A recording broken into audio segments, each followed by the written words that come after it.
Hi guys, it's me again, Anjo Aguilar, your trusted real estate broker, and andito ako ngayon sa Centrina, Alaminos, dito sa Alaminos, Laguna to feature a new project. If naghahanap ka ng property na accessible via Manila and along Maharlika Highway lang, this property or this project might be for you. Centrina Alaminos is located along Maharlika Highway in Barangay San Benito, Alaminos, Laguna. Accessible po ito via South Luzon Expressway, Santo Tomas exit, one bus ride going to and from Metro Manila, 20 to 30 minutes going to Lipa, Batangas via Lipa Alaminos Road, and soon, mas magiging accessible na po ito once matapos ang TR4 via San Pablo exit. Malapit lang din po ito sa mga schools, hospitals and commercial establishments tulad ni SM San Pablo. Complete din po ang amenities ni Centrina including the clubhouse, basketball court, parks and playground, and swimming pool.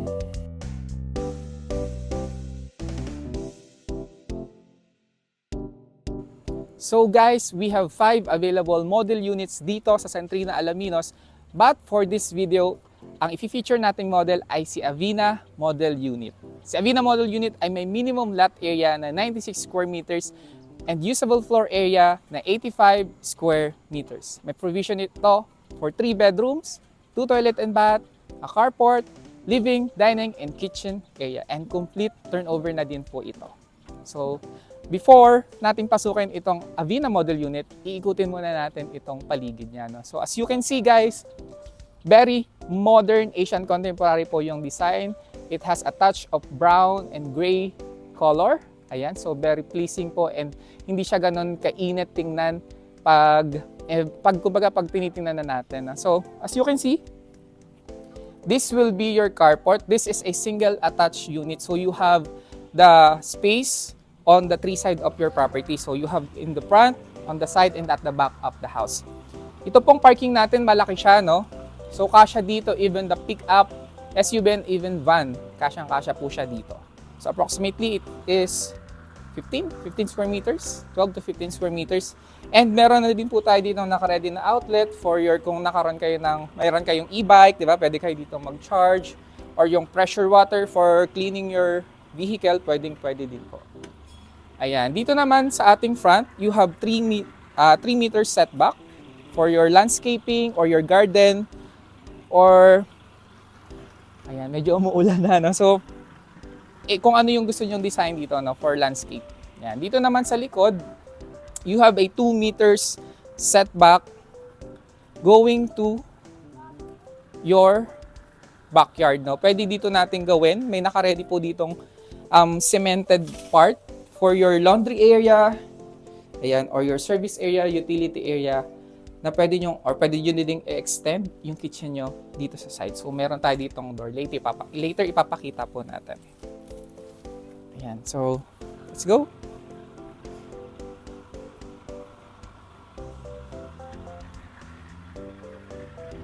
So, mind you guys, itong papasukin nating unit is dress-up model. Ibig sabihin po, may mga gamit na siya doon. No? For your idea lang, kung ano yung mangyayari if ever na may gamit na tayo. So, tara! So guys, this is the inside of Avina model. So, ang isang feature na nagustuhan ko dito is the living area na mayroong high ceiling. Yan, sara lang natin. So, the main door is a solid wood panel door na with lever type doorknob.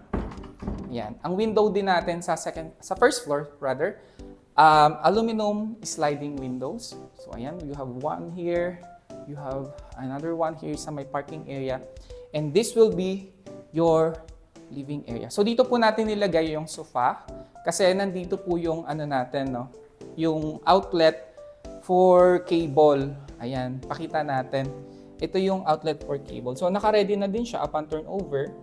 Ayan. And the flooring is 60 by 60 ceramic tiles. Ayan, ganyan din po yung turnover. Mind you na yung walls, medyo grayish siya, no? Pero upon turnover po, color white po yung ating wall paint. Ayan. Nasabi ko din po kanina na 3 bedrooms po ito. The first bedroom is here. So, ang ginawa lang po ng interior designer natin is workout room or yung mini gym natin dito sa loob. But if you have an elderly or yung medyo hirap umakyat sa hagdan na kasama sa bahay, pwede natin itong i-convert into bedroom. Or, pwede din natin gamitin as your office, di ba? Kung naka-work from home tayo. So, meron itong dalawang windows. Ayan. And may provision na din po siya for window type aircon and as well as may outlet na din. Yan. So, ito naman po yung ating dining area. So, kasya po dito, 4-chair table dining area.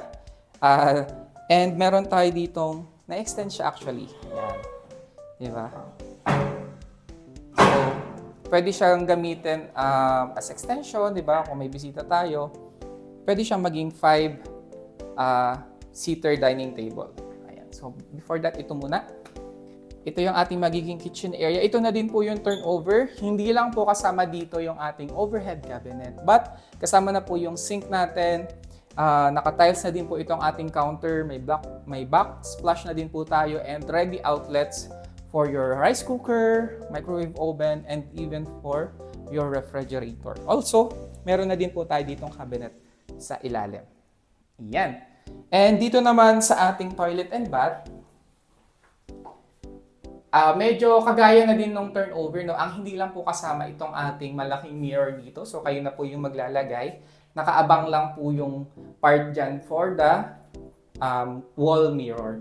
Pero kasama na po ito, ayan, itong floor to ceiling na tiles. The shower heads, may lagay na din po tayo ng soap dito and may niche for your bottled shampoo or body wash, di ba? May toilet na din po tayo and may sink na din. So, meron din ditong awning window. Yan. Para singawan ng CR natin. And yung sinabi ko kanina na yan, access door going to your service area or utility area wherein you can use it as your laundry area, no? Kasi meron naka-ready ditong outlet and para sa faucet kung maglalagay kayo dito ng washing machine. So, pwede. Ayan. So, ikutin lang ulit natin. Pakita natin yung living area. Ayan. So, ito talaga yung gusto ko sa Avina model kasi nagmumukhang mas malaki, mas maluwang, mas maaliwalas yung ating living area kasi high ceiling po dito sa my part na to. So, let's go upstairs. Ayan. Ang handrails natin is made of metal. Yan, tubular metal. So, nasa second floor na po tayo, guys. No? Ipakita ko lang itong point of view kapag nasa second floor tayo, then ito yung part ng living area sa baba. Ayan. Meron din tayong malaking space dito sa may hagdan wherein you can put your family picture, di ba? Yung portrait mo or yan, kagaya nito, basic work of art. Or pwede namang gawin yung basic, plain lang talaga siya, no? Walang ilalagay. So, it depends on you kung ano yung pwede nyong gawin dito sa area, sa may hagdan, which is napakalaking space. Before natin pasukin yung dalawang bedroom natin sa second floor, unahin na natin itong toilet and bath. So, very same lang naman siya doon sa first floor. Walang naiba, position lang. So, okay lang din. Naka-floor to ceiling din na tiles dito sa may shower area. May toilet na din, may sink. And hindi ko din pala nasabi kanina, yung first floor po, may naka-ready na ding outlet para sa ating water heater. Yan. So, ito din, meron na kami naka-ready ditong outlet. And mind you guys, na ang partition po ng mga rooms natin sa second floor is, ano yan, semento na yan. Hindi siya wood, no, or hardiplex. So, solid wood na. So, siguradong matibay. Okay, dito tayo sa first bedroom ng second floor. Ayan. Nilagay lang po dito is single bed, pero actually kasya dito kahit double bed or queen size na bed. Nilagyan lang kasi dito ng study area. Yan, kung meron kang kid or isa pa lang yung anak nyo na medyo bata pa, pwedeng dito siya mag-aral, di ba? Mag-study, magawa ng assignment.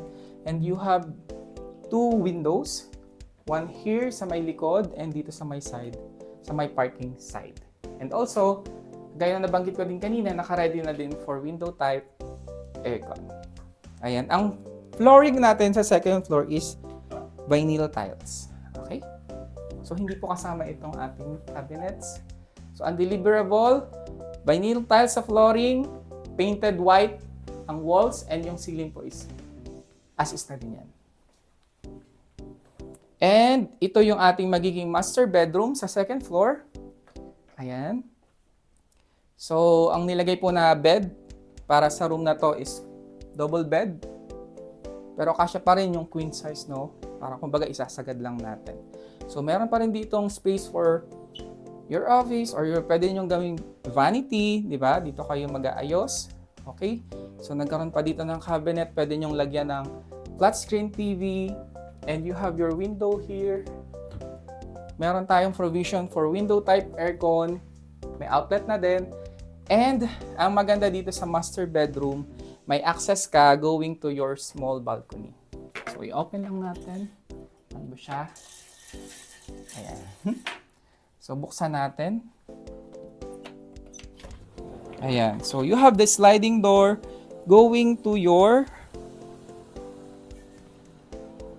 mini balcony para tingnan yung mga kapitbahay mo, di ba?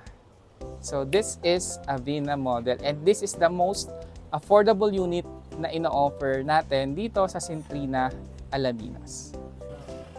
So, ayun guys, this is Avina model, no? So, kung interested ka and gusto nyo pang malaman yung ibang detalye ng Avina model dito sa Centrina, Alaminos, you can contact me sa following contact details na ipa-flash po namin sa screen. We are on Viber, we are on WhatsApp, and you can call or message me sa aming iMessage number, no? And kung hindi ka pa nakasubscribe sa aking YouTube channel, kindly hit the subscribe button and click the notification bell para updated po kayo wherever, whenever na mag-upload kami ng bagong house tour. Once again, this is Anjo Aguilar, your trusted real estate broker, and thank you for watching. Bye-bye!